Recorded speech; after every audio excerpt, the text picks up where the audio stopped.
It was a weekend of work for many who attended the White House Correspondents Dinner. You know why. The gunman arrested at the scene and who appeared in court today never made it to the ballroom in the basement of the Hilton Hotel, but it wasn't for lack of effort. Secret Service agents arrested Cole Allen, 31. You see him there after gunfire was exchanged and one officer was wounded. Allen was not wounded, a minor miracle. Allen was a hotel guest and came armed, federal authorities have alleged, with an intent to harm President Trump and other senior administration officials. That he failed does not mean security was as tight as it should have been or that response times to protect President Trump and those in the line of succession could not be improved. In his interview Sunday with Norah O'Donnell for 60 Minutes, President Trump spoke of how well he thought the Secret Service did. I guess if they didn't, I wouldn't be here. But I think they really did a great job. Now, can you make adjustments? I mean, we're also learning. Can you make adjustments? I think the only adjustment would be you move your security equipment further away. But it was about 50 yards away. 50 yards is a lot of yards. Now, when a guy's running at that speed, he was a very fast person.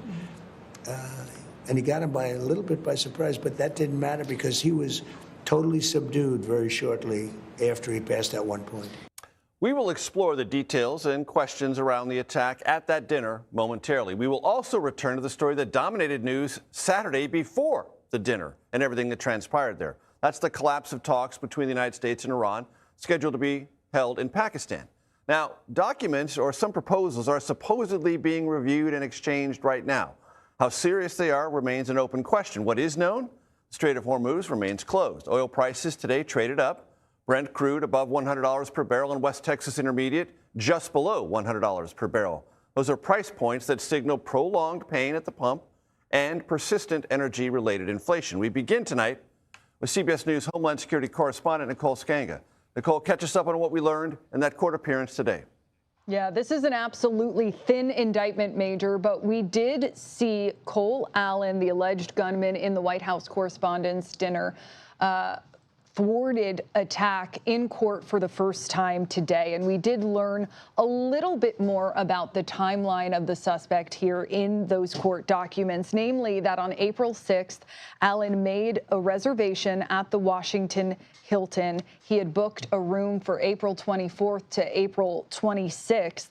And of course, we saw in full in a public document today, and this was quite jarring, that full confession and manifesto that we have shared with our viewers before, describing what is very clear intent on the part of the assailant here, a desire to target Trump administration officials. We know, based on what CBS News has learned from law enforcement sources, that it was the interior stairwell of the Washington Hilton that the assailant used to get from the 10th floor where his hotel room was to the terrace level, one story above where that ballroom was, that high-profile gathering. Now, we also learned today that investigators retrieved 5 bullet casings that they say were fired off by the uniformed division officer who was targeted by the assailant. So we did learn that specific number today.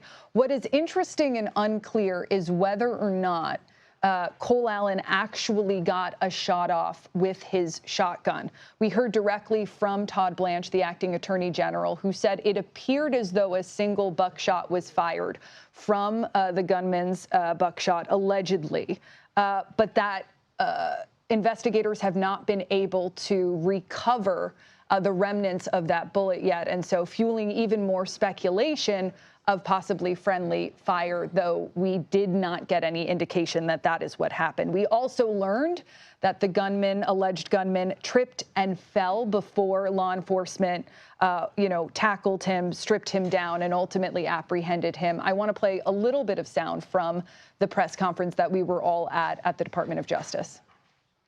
I want to make this clear. This man was a floor above the ballroom with hundreds of federal agents between him and the President of the United States. Law enforcement did not fail. They did exactly what they are trained to do. And Major, he was transported back after his hearing today, we're told, to the Metro Police Correctional Center. That is also known as the January 6th jail here in Washington, D.C. It's the main correction center here. We expect that he will reappear in court Thursday to be formally read his charges, enter his plea at that time. So more to come. Nicole Sganga from our D.C. Bureau, thank you very much. We turn now to Ed O'Keefe at the White House. Ed, what is the latest we're hearing from the president and associated officials about what happened on Saturday and the things that they would like to see changed, maybe? So we know now, Major, that the Secret Service director was up on Capitol Hill this afternoon to meet with senior lawmakers to answer some questions about what exactly happened, and that the Chief of Staff, Susie Wiles, over here, is set to lead a review of what went wrong on Saturday night, what went right, and what might have to be changed or enhanced going forward. Remember, this is a president who likes to be seen in public and is quite eager to do a few things in this even-numbered year: campaign for fellow Republicans, appear at the World Cup, which will be hosted, of course, in this country, and appear at plenty of other public events, most especially those around the 250th anniversary of the founding of this country. So the White House is going to try to figure out how exactly to do that. One question that was raised, and then we'll play a little bit from this press briefing this afternoon, is the idea that perhaps there has to be consideration given for putting so many members of the line of succession, the president, vice president, House Speaker, and more than 6 cabinet secretaries in the same room at the same time, and not classify that as a national special security event, which is the largest classification you can give to a public event like the Super Bowl or the State of the Union. But Caroline Levitt laid out some more of the thinking here a little while ago. Take a listen. The president has said he believes that the protocols worked. Again, you had a perpetrator who tried to breach the security parameter that was set up by Secret Service, and he was running as fast as he could and was immediately neutralized moments later. And again, having been right up there on the stage with the president and the First Lady, I can tell you it was seconds before we were told to get down, and it was seconds before we found ourselves in the hold room backstage. The other issue they raised here today, Major, and there is bipartisan agreement about this, that everyone's got to tone down the political rhetoric. The problem is both Republicans and Democrats disagree as to who's to blame. They're faulting each other. And Ed, there was also a push from some on Capitol Hill and the White House itself to get DHS funding, still not resolved as soon as possible, and pointing to this as something that justifies continued and continuous funding. Yes, and this is something we've asked for specific examples of how the shutdown may have affected planning or carrying out the duties on Saturday night. The White House and so far Homeland Security have not, at least publicly, shared any specific examples, but they make a fair point, which is that if people were actually being paid, if that wasn't on their mind, and if this department was in fact fully operational and fully funded, all sorts of things might be going differently that didn't necessarily happen or maybe weren't caught or thought of for whatever reason in the lead up to Saturday. It's been more than 70 days of this shutdown. Both the White House and Congress have not been able to sort it out because they're essentially unable to reach a deal, unable to compromise. But this was a good reminder of what can happen when eyes are taken off the ball. Ed O'Keefe at the White House, thank you very much. CBS News national security analyst Aaron MacLean joins me now. He's also the host of the Most Excellent School of War podcast. Aaron, it's great to have you with us. You heard the acting attorney general. Please evaluate what he said and implied that there was really no genuine threat and no one failed. Look, President Trump clearly has a kind of emotional connection to these officers who really have displayed a lot of valor in protecting him, not just over the weekend, but at other events in the past. The acting attorney general also sticking up for the team there. His quote specifically that there were hundreds of agents in between this assailant and the president. I'd like to see that diagrammed out. I'm sure it's true that there were hundreds of agents in the vicinity, but actually between the assailant and the president, all I can speak to is what I was an eyewitness to. And what I was an eyewitness to was shots were fired, and it took 10 seconds, 10 very long seconds, for any agents to manifest themselves in the vicinity of the president. Another 10 seconds after that for the president to be escorted off the stage. You may say that's really fast. It's a really long time. 10 seconds is a really long time when shots have been fired. I also was at an event where my ID was never checked.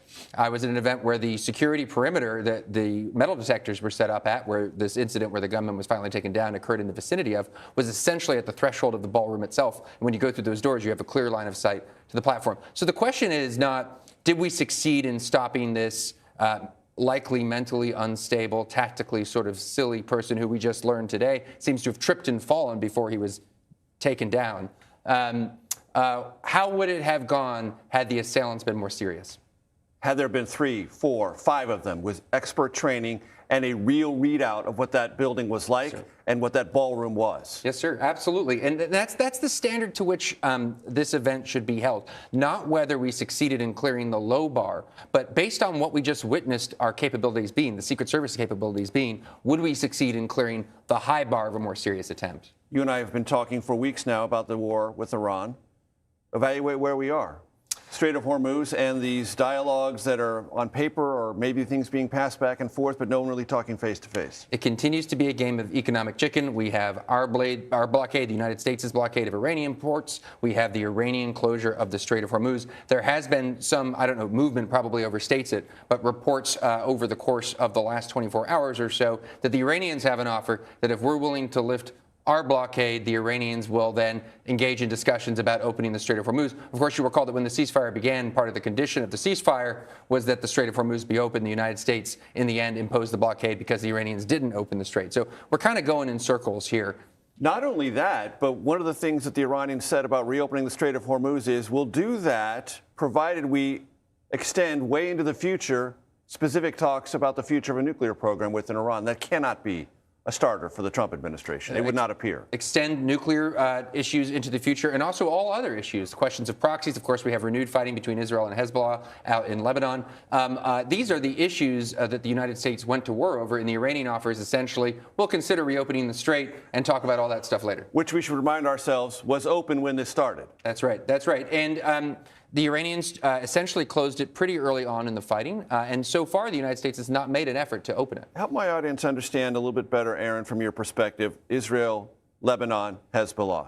What's going on? There was talk of a ceasefire that had being extended for 3 weeks, but now that seems very, very fragile, if not non-existent. Yeah, if the ceasefire continues, it's the kind of ceasefire where we all shoot at each other a lot, which in this part of the world actually can happen from time to time. Hezbollah, obviously a terror organization, proxy of Iran, also a political party in Lebanon. There have been now high-level contacts between the Lebanese government and the Israeli government, and one interesting consequence of this war is heightened tensions inside Lebanon between Hezbollah, a Lebanese extreme Shia organization, and the Lebanese government itself. Obviously, the renewal of fighting there could give the Iranians more reason to delay or not talk on the grounds that the ceasefire terms are being violated. That's a pretty nebulous claim. I also think it works the other direction, too. Some sort of resolution of the war with Iran that leaves Iran with the ability and the money to keep funding its proxies will only extend this conflict in the western end of the Middle East between Israel and Lebanon indefinitely.